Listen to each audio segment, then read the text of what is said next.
Grabe yung discount ng TV dito sa Danube. 1.7 dati, 700 na lang siya. 43 inches, Skyworth yung brand. Smart TV pa siya mga kaibigan, panalo na yan siya. Meron ditong G-Pass din, 43 inches. Dating 900, 600 reals na lang siya.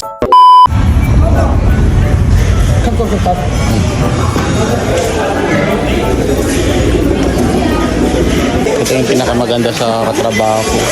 Meron na naman kaming i-renovate na tindahan mga kaibigan. Dito po siya sa Center Point, malapit po siya sa May Jarir, malapit po siya sa Philippine Consulate dito sa Jeddah. Katulad ng mga kaibigan, itong mga back to school na mga bags ay dadalhin namin to sa bandang likod dahil bukas na nga ang paaralan dito at hindi nito mabenta. At yung sa harap naman ay mga fresh items na. At itong oras na to ay nag-meeting na kami. Pinaplano namin kung ano yung mga dapat na hakbang na unahin namin at dapat gawin. Pagkatapos niya ng ilang oras na pagtatrabaho mga kaibigan, nagpakain itong taga Showmart. Ibang concept mga kaibigan, yung mga VM dito ay halos lalaki naman sila lahat. Nagpapansit sila at nagpabiko. Bago nga kami umuwi ay dumaan kami dito sa may Danube Al Salam Mall para mag-grocery. Kuwang-kuwa sa video yung pagpangulangot to. Harap po. Punta binibilog ko. Ano 1699 tapos 43 inches. Yung brand niya Skyworth 699 na lang siya. Mura no. Tapos meron din dito 999 599 na lang siya. 43 inches na G-Pass. Ang panalo to kaysa dito. Dami na nakasale na TV dito. Sa klaseng offer.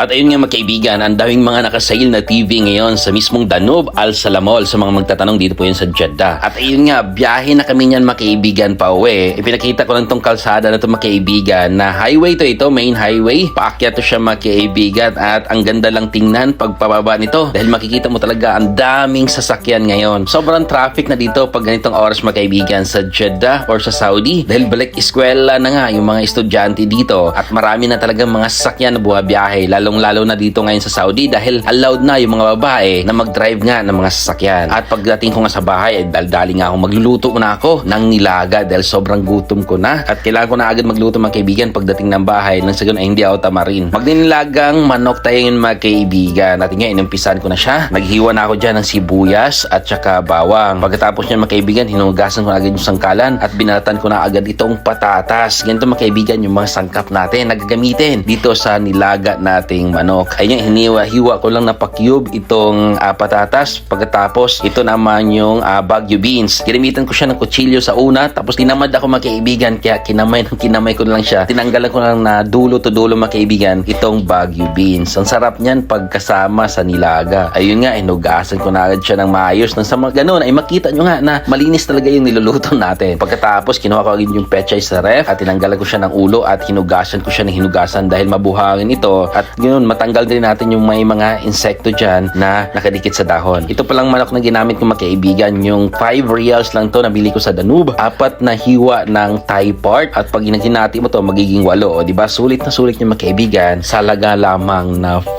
reals. O diba? Ang mura ng bilihin talaga dito sa Saudi. At itong mga kasama ko dito sa bahay, nag-steam lang ng pechay at ito indomie, nilagyan ng mga gulay-gulay. Yan, si kabayan, healthy living daw siya lagi. Kono!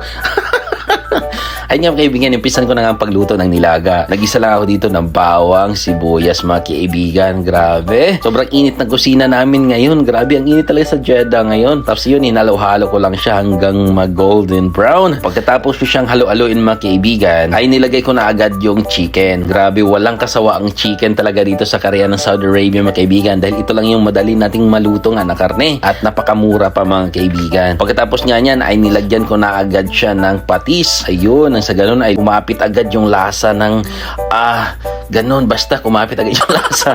Tapos yung mga kaibigan, nagdikdik nga agad ako dito ng pamintang buo dahil naubusan na ako ng pamintang durog. Nang sa ganun ay yung aroma niya ay kakapit dun sa mismong ginisa natin na chicken. Ayun nga mga kaibigan, hinalo-halo agad natin pagkatapos natin lagyan ng paminta. Ayun, habang nag-slice ako ganina, nagpakulo ako ng mainit na tubig. Nang sa ganun ay mas madaling ang maluto itong niluluto nating nilaga. Nilagyan ko na rin siya ng pamintang buo. Ayun, grabe mga kaibigan, dati hindi ako marunong magluto. Dito na lang talaga ako natuto magluto sa Saudi.